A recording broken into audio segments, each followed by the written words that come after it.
मित्रों, देश में पूर्ण रूप से तानाशाही चल रही है। देश में पहले भी दो जगह पर, गुजरात में, सूरत में और मध्य प्रदेश में,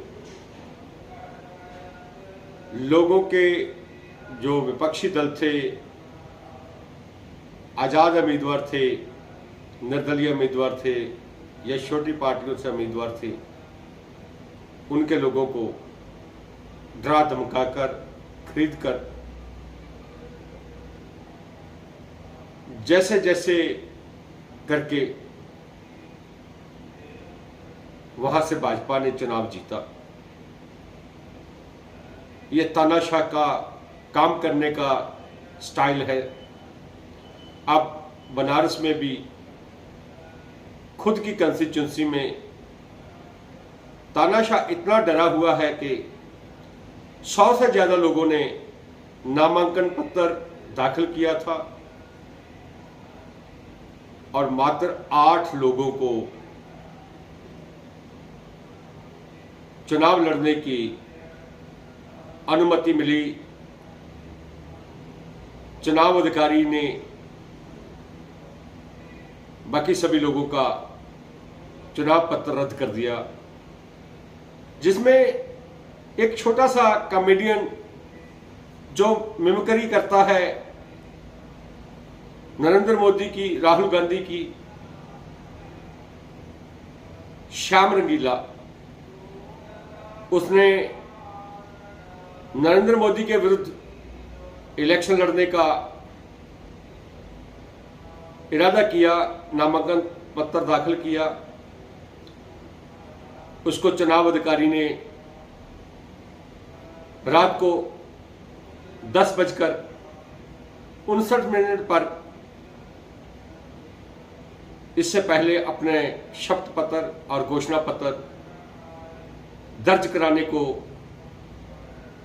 बोलकर समय दिया। वह रात 9:50 पर अपनी वीडियो जारी करता है कि वो चुनाव अधिकारियों के पास पहुंचा और वहां पे उसके साथ जो बदतमीजी हुई, जैसे बर्ताव हुआ, और उससे वो शपथ पत्र और घोषणा पत्र नहीं लिया गया और सुबह उसका इन दोनों दस्तावेजों को आधार बनाकर नामांकन पत्र रद्द कर दिया गया। ये तानाशाह का डर बोल रहा है। तानाशाह को डर है कि कहीं उसकी जमानत ही जब्त ना हो जाए, इतना डरा हुआ है। सो कॉल्ड विश्वगुरु, सो कॉल्ड विश्वप्रिय नेता, सो कॉल्ड हिंदू हृदय सम्राट, जिसने 10 साल में अपना कोई रिपोर्ट कार्ड नहीं बनाया जिसके दम पर वो लोगों से वोट मांग सके। पिछली बार पुलवामा अटैक को हिंदू मुस्लिम करके और जैसे जैसे आरोप लगे कि कैसे ईवीएम मशीनों से मैनिपुलेट किया गया और इसका रिकॉर्ड भी जल्दबाजी में खत्म कर दिया गया। ईवीएम से डले हुए वोटों से ज्यादा 88 लाख वोट ज्यादा गिने गए।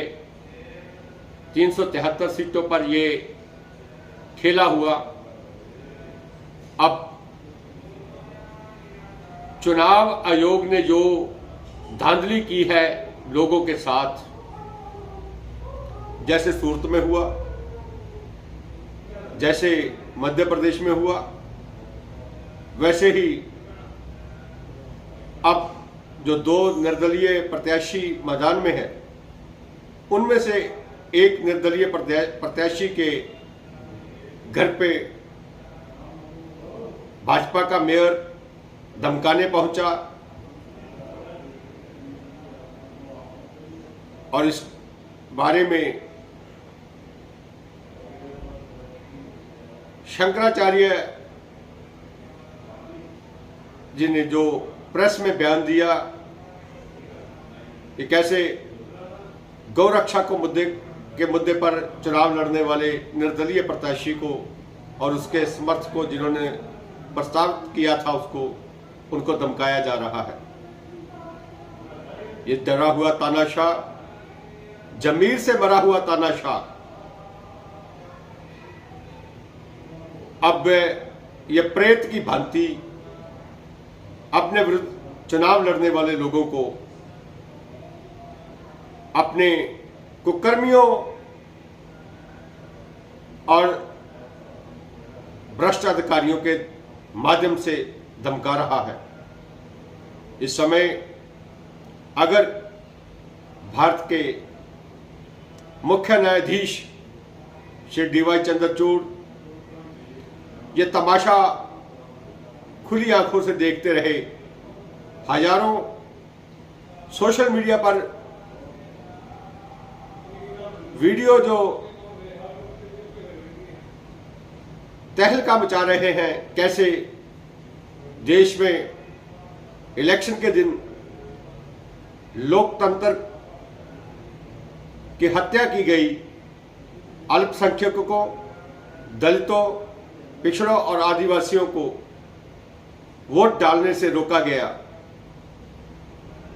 यह देशद्रोह है और इसके लिए जिम्मेदार चाहे वो खाकी में हो, अर्धसैनिक बल हो, चुनाव अधिकारी हो या कोई प्रशासनिक अधिकारी या फिर कोई गुंडा किसी पार्टी का भी हो, उन लोगों के विरुद्ध देशद्रोह का पर्चा दर्ज होना चाहिए, लोकतंत्र की हत्या का पर्चा दर्ज होना चाहिए, संविधान विरोधी कार्य का पर्चा दर्ज होना चाहिए। इस समय किसी भी न्यायालय में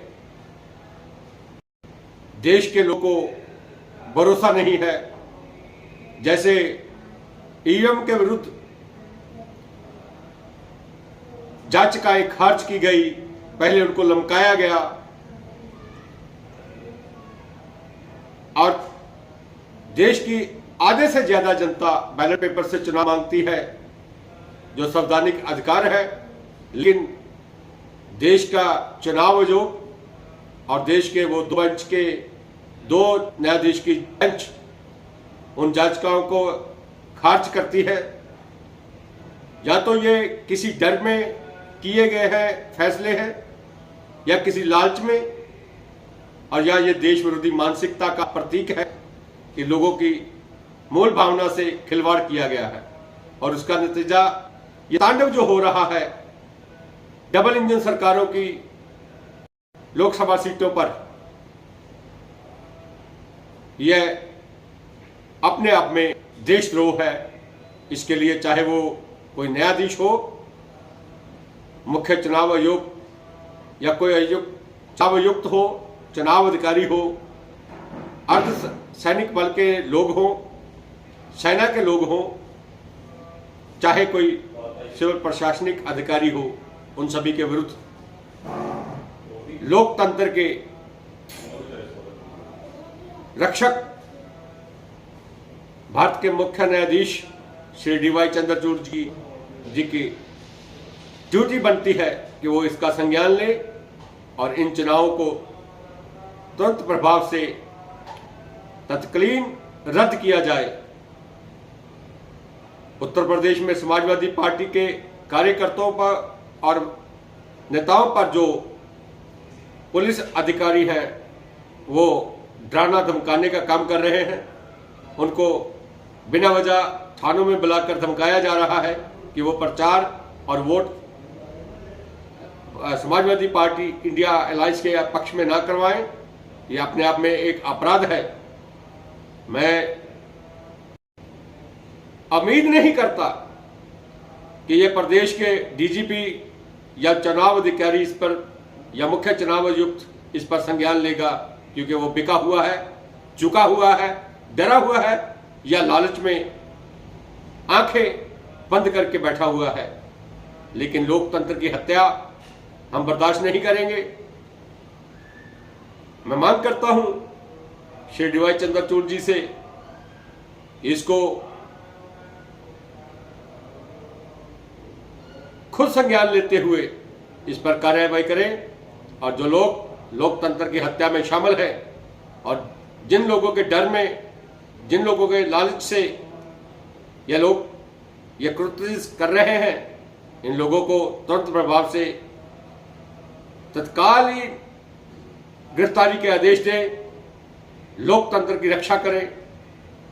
अगर लोकतंत्र बचेगा तो देश बचेगा, अगर लोकतंत्र नहीं बचेगा तो मैं चेतावनी देता हूं कि ज्यादा देर तक भारत के लोगों को गुलाम नहीं बना सकते। ये मनुवादी लोग आरएसएस के और भाजपा के, नरेंद्र मोदी को चेतावनी है कि अगर आपने लोकतंत्र की हत्या की तो इसके जो परिणाम होंगे उसके लिए आप और आपकी सरकार जिम्मेदार होगी और आपका संगठन जिम्मेदार होगा। जय भारत, जय संविधान, जय समाजवाद।